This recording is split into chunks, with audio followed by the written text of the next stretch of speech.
En esta clase estudiaremos uno de los denominados métodos particulares, el de integración de funciones irracionales.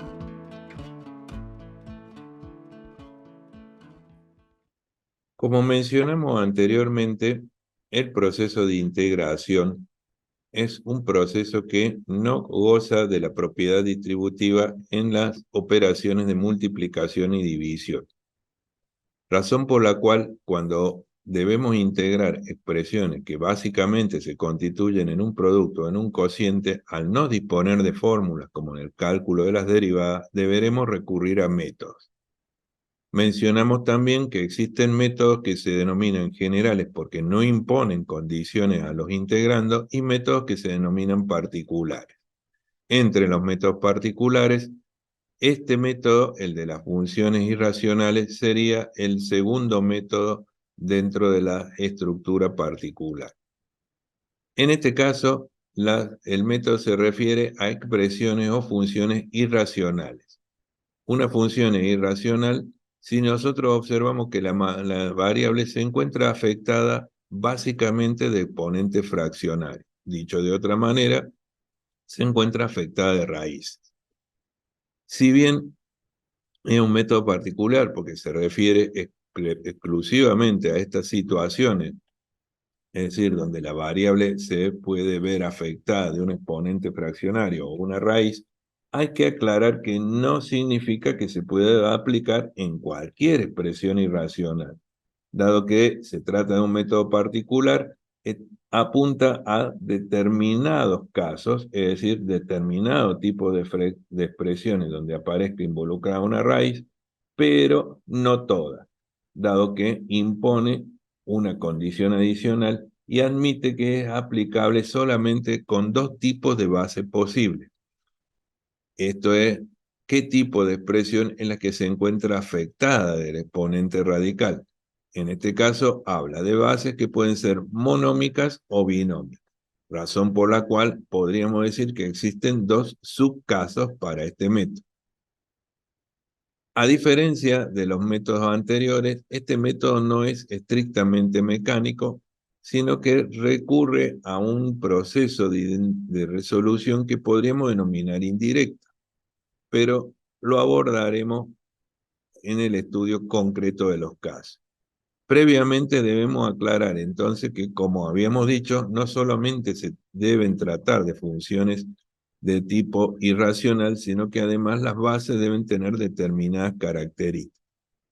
A continuación tenemos 4 expresiones irracionales. Como vemos, cualquiera de las 4 integrales que están ahí involucran a variables que están afectadas de exponentes fraccionarios. No obstante, hablamos de que existen condiciones particulares.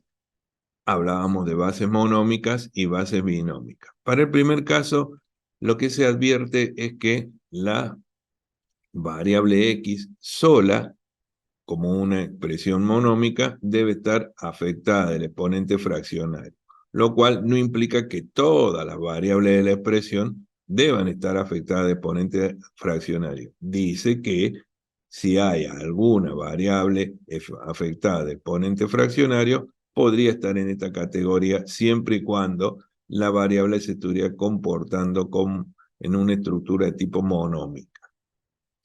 Por otro lado, admite que se trate de una expresión binómica, pero en este caso, como veremos más adelante, se refiere a expresiones binómicas de primer grado. De esta manera, entonces, la primera de las integrales cumple con ambas condiciones porque solamente hay una variable de tipo x monómica que está elevada a un exponente fraccionario, mientras que aparece la variable x no afectada a un exponente fraccionario, pero eso no consistía en una limitación. En el segundo caso, también vemos variables que no están afectadas del exponente fraccionario, pero vemos que el exponente fraccionario afecta a expresiones binómicas de primer orden. Por el contrario, la tercera integral o tercer ejemplo vemos que es muy similar al segundo, pero en este caso la expresión binómica no es de primer orden, es de segundo grado. Y en el tercer caso, en el cuarto caso o último caso, vemos que las expresiones binómicas que aparecen afectadas de los exponentes fraccionarios son diferentes entre sí. Veremos entonces que hay limitaciones particulares, aunque estas cuatro integrales implicarían expresiones o funciones irracionales, las dos últimas integrales no entran en esta categoría, es decir, no podrían ser resueltas por este procedimiento. Veamos entonces en qué consiste el procedimiento y cuáles son las limitaciones específicas. Para eso, entonces, vamos a razonar que a partir de la primera limitación, hablamos de que la limitación dice que solo la variable x estará afectada por un exponente fraccionario, es decir, por una raíz en la cual no se limite el orden de la misma. Ahora bien, eso significa entonces que yo voy a tener una expresión en donde me aparece x elevada a distintos exponentes fraccionarios, no necesariamente iguales, y combinados de diversas maneras. Lo que hace en un primer paso es establecer un mínimo común múltiplo de esos índices radicales, es decir, selecciona todos los índices radicales y calcula el denominado mínimo común múltiplo. Esto es un valor al cual genéricamente denominaremos alfa. Una vez calculado el mínimo común múltiplo, plantea una sustitución, razón por la cual decíamos que este se trata de un método indirecto, dado que no sigue un procedimiento que me da directamente la fórmula, sino que recurre a un método ya estudiado anteriormente, que es el método de sustitución.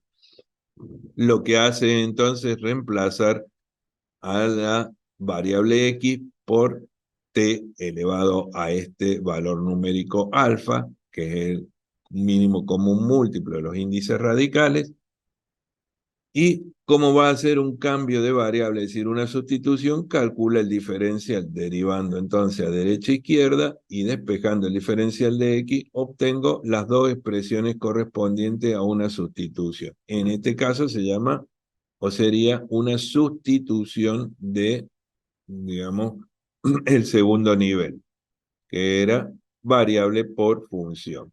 Ahora bien, hecho entonces esto y retornando a la integral original, obtendríamos una integral en una nueva variable t que se supone que está en la tabla, por lo cual sería de resolución inmediata. Para entender mejor este concepto, recurramos a un ejemplo. Supongamos tener entonces esta integral en la cual observamos que x está afectada de exponentes fraccionarios. En el caso de la x que está en el numerador, el exponente sería un medio. En el caso de la x que está en el denominador, el exponente sería un tercio. Seleccionemos entonces los dos índices, que serían 2 y 3, y calculemos el mínimo común múltiplo, que en este caso sería 6. Reemplacemos entonces a la x por t elevada a la 6 y calculemos el correspondiente diferencial. Derivando entonces a derecha e izquierda, nos queda que el diferencial de x es 6 por t a la quinta diferencial de t. Ahora bien, una vez obtenidas las dos fórmulas necesarias para la sustitución, retornamos a la sustitución, a la expresión original y sustituimos a x por t a la sexta y el diferencial de x por 6t a la quinta diferencial de t.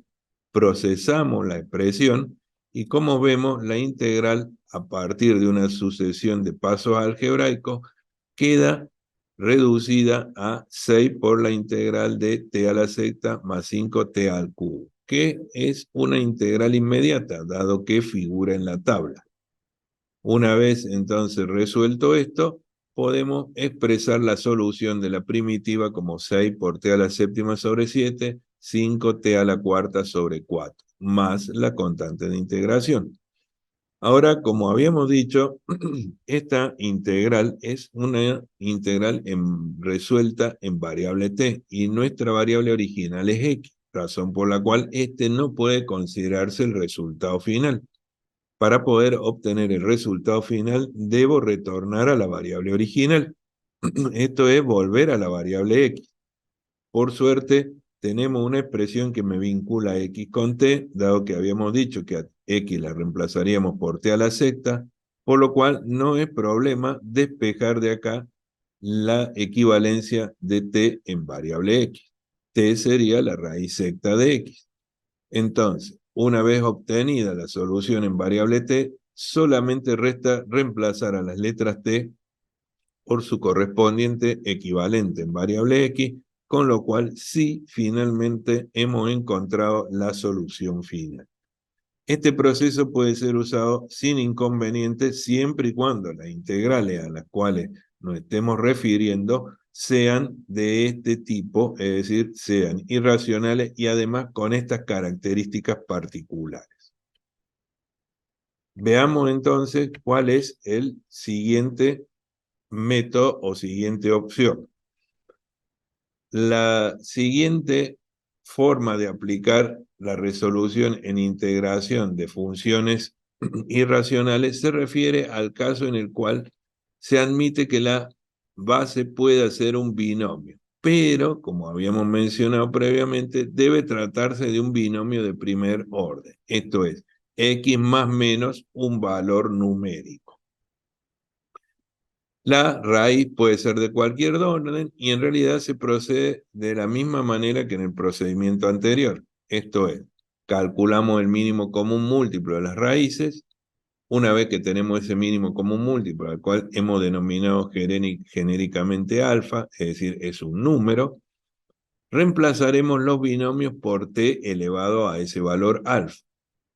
Una vez razonado cuál sería la mecánica de sustitución, en este caso se trata de una sustitución de función por función, porque estamos reemplazando función en variable x por función en variable t, efectuamos el cálculo despejando x o despejando t, en este caso despejamos x porque es más sencillo, derivamos a derecha e izquierda y obtenemos un equivalente en diferencial de t para el diferencial de x. Obtenida esta fórmula, retornaríamos nuevamente a la integral original y de haber efectuado el proceso de forma satisfactoria, lo que hacemos es obtener una nueva integral en variable t que sería de resolución inmediata. Igual que en el caso anterior, analicemos el procedimiento con un ejemplo. Vemos a continuación entonces que tenemos una integral irracional en donde se cumplen las premisas indicadas, se tiene binomios de primer orden como base de los integrandos. El binomio es el mismo en todas las raíces que figuran en el integrando, razón por la cual primeramente calculamos el mínimo común múltiplo de los índices radicales. Con este valor calculamos los elementos de sustitución, es decir, sustituimos las bases de las raíces por t elevado a ese valor numérico, que es el mínimo común múltiplo, despejamos x, como habíamos mencionado, y calculamos el diferencial derivando a derecha e izquierda, lo cual nos da las dos fórmulas de sustitución. Calculadas las dos fórmulas de sustitución, volvemos a la integral original y nuevamente procesamos la expresión obtenida. Nos queda, como habíamos mencionado hace un instante, una fórmula exclusiva en variable t, sin presencia de variable x, y además de resolución inmediata, obteniendo entonces la primitiva en variable t. No obstante, recordemos que como hace un instante se usó un proceso de sustitución, lo cual implica retornar a la variable original, lo cual se puede hacer nuevamente a partir de reconocer cuál es la relación entre x y t, que se había usado en la sustitución original. Despejemos entonces en este caso t para encontrar su equivalente en variable x, volvemos a la primitiva en variable t, reemplazamos las x por este valor y finalmente se llega a una expresión en variable x.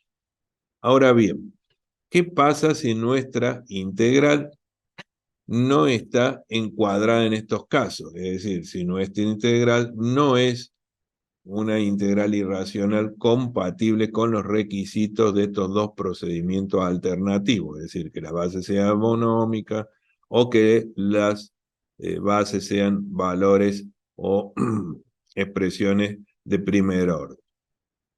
Aunque las bases de los elementos irracionales no sean encuadrado en estas categorías, es posible usar los mismos conceptos que se utilizaron para abordar estas dos posibilidades o estas dos situaciones para resolver otras integrales que no estén encuadradas en estas categorías específicas.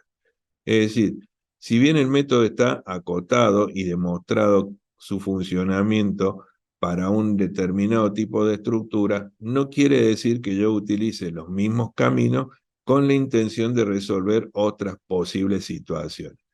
Para lo cual mostramos acá un ejemplo de este tipo de situaciones. Pensemos entonces que yo tengo una integral como la que observamos acá, que obviamente no se encuadra en los casos que hemos previsto anteriormente, dado que si observamos la base de la integral que figura como numerador y la base de la integral que figura como denominador, perdón, de la raíz que figura como numerador y la raíz que figura como denominador, nos damos cuenta que evidentemente las bases no son iguales. No obstante, mediante algunos arreglos algebraicos, podemos lograr que ambas bases sean similares, es decir, procesando las expresiones con el uso de herramientas algebraicas como el factor común y la extracción de factores de un radical, observamos que hemos llegado finalmente a tener dos expresiones, las cuales son en la misma, digamos, base, aunque los índices radicales son diferentes. Es importante destacar que aunque hemos llegado a esta situación, obviamente no se podrían aplicar los métodos precedentes porque las bases se tratan de binomios, pero de segundo orden, mientras que el requisito que habíamos impuesto era que fuesen de primer orden. No obstante, si seguimos procesando la expresión, llegamos a una única raíz con un único exponente fraccionario, pero que nuevamente, como mencionábamos, no requiere o no puede ser procesada por los mecanismos antes vistos. No obstante, se puede usar el mismo principio o el mismo concepto que habíamos mencionado antes. Vimos que en estos dos casos, la mecánica que se utilizó para llegar a la sustitución, a la resolución, perdón, fue una sustitución, por lo cual es posible pensar que en este tipo de estructura el objetivo puede ser similar. Quiere decir que, aunque no se encuadra en lo que nosotros habíamos pensado anteriormente, y no podemos usar, de hecho, las mismas mecánicas porque no estamos calculando ni un mínimo común múltiplo, ni una sustitución recomendada, aún así podemos pensar que el camino sugerido suele servir. Dado que nos sugirieron utilizar una sustitución, pensemos en una sustitución posible y de hecho acá está resuelto el ejercicio a partir de usar una sustitución de la primera categoría, función por variable. Es decir, vamos a sustituir una parte de la expresión por una variable única, despejamos el diferencial, reemplazamos la integral, como observamos nos queda una integral exclusiva en una nueva variable de resolución inmediata y no hay problema en llegar a la solución final. Quiere decir que a veces, aunque estos métodos están limitados a determinado tipo de situaciones, entender el concepto o la mecánica que se siguió puede ser de utilidad para resolver otros ejercicios que no se encuadren en los condicionamientos planteados. Nada más, muchas gracias.